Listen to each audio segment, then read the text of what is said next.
Hey, Japan has a 16-kilometer desert next to the ocean, and almost nobody outside the country knows it. Get the timing wrong, and you'll burn your best hiking weather indoors, or hit the dunes right when the tour buses show up. I mapped out the whole 3 days in the template. You can grab links in the description. Autumn here means the mountainside turns red and gold, crab season opens, and the dune air actually feels good. Day 1 is the coast dunes that look nothing like Japan.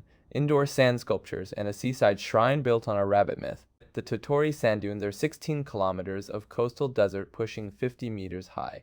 This does not look like Japan. 100,000 years of sediment from the Chugoku Mountains, shaped by wind into ridges and bowl-shaped depressions called suribachi. Morning is the move because by midday the sand radiates heat and tour buses from Tottori Station have arrived. You can ride a camel on this. The whole area is a UNESCO Global Geopark, and drawing in the sand carries a 50,000 yen fine. 5 minutes away, the Sand Museum is the world's only indoor sand sculpture museum room scale works held together by compaction and water. The current exhibition traces Japanese history in packed beach sand.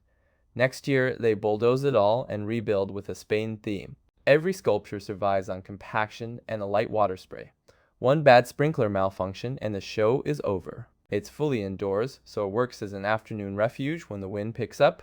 Allow about an hour and walk around each piece completely. 15 minutes down the coast, Hakuto Shrine is ground zero for the White Rabbit of Inaba from the Kojiki, Japan's oldest surviving chronicle. A rabbit tricks sharks into a bridge, gets caught, loses its fur, and is healed by a kind god. It's Japan's oldest love story. The approach runs through pines with salt air and the sound of surf.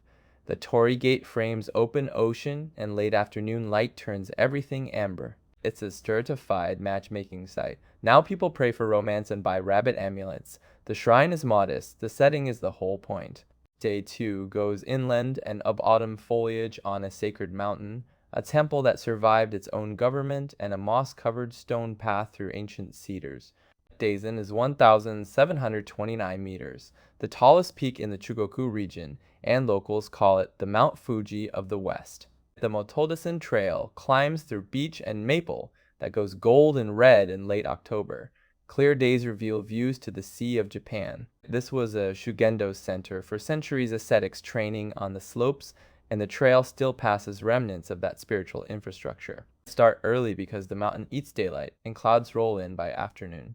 A 10-degree day at the base can feel near freezing above 1,200 meters. On the mountain's mid-slopes, Daisenji is a Tendai Buddhist temple that once controlled estates worth 3,000 koku, basically a small feudal domain run by monks. The Meiji government forcibly closed it in 1875. It stayed shut for nearly 30 years. The Amida-do Hall from 1552 is still standing. The thatched Amida-do against autumn foliage is the postcard. A 1928 fire destroyed much of the complex, so the scale is smaller than the history suggests. The grounds are free to walk. The treasure hall keeps irregular hours, so confirm locally before banking on it. The approach to Ogamiyama Shrine is Japan's longest natural stone path, cutting through cedar and beech that canopy overhead in red and gold. This shrine was carved out of Daisenji during the Meiji separation of Shinto and Buddhism. They're still basically next door. Bureaucracy meets geography. Damp stone, cedar scent, the hush of dense canopy.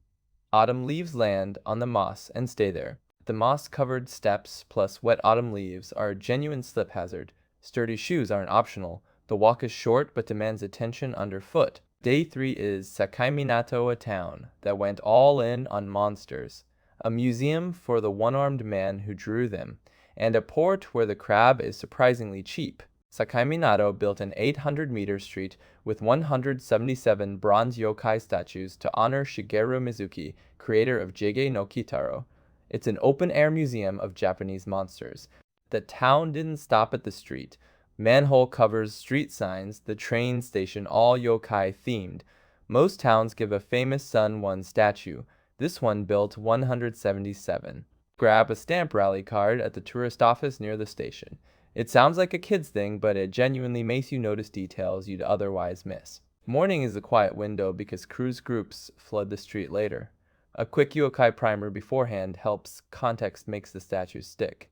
The Mizuki Shigeru Museum reopened in April 2024 after a full renovation. If the street is the appetizer, this is the main course. Mizuki lost his left arm in the war and drew his whole career with one hand. He's the reason yokai still exist in the modern Japanese imagination. The new grotto installation uses darkness and sound to put you inside the folklore. Most exhibit text is in Japanese, so a translation app helps. Combo tickets at the tourist office bundle the museum with a guided street tour. Advanced booking is smart on weekends. The renovation brought a new wave of visitors. A short walk from the museum. This is a working fishing port's direct sales market, functional, not curated, where the morning's catch goes straight onto ice. Tottori catches 3 times more crab than Hokkaido. From Japan's least populated prefecture, autumn brings benizuegani from September and matsuba crab from November. Late morning is when the freshest stuff is laid out too early and vendors are setting up.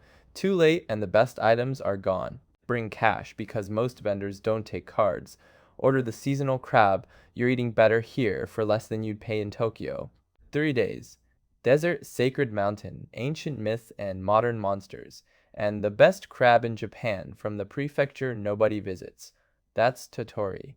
I put the whole route into a template with a map view you can edit for your own trip. Links in the description. Drop a comment if Tottori was already on your list or if it just appeared.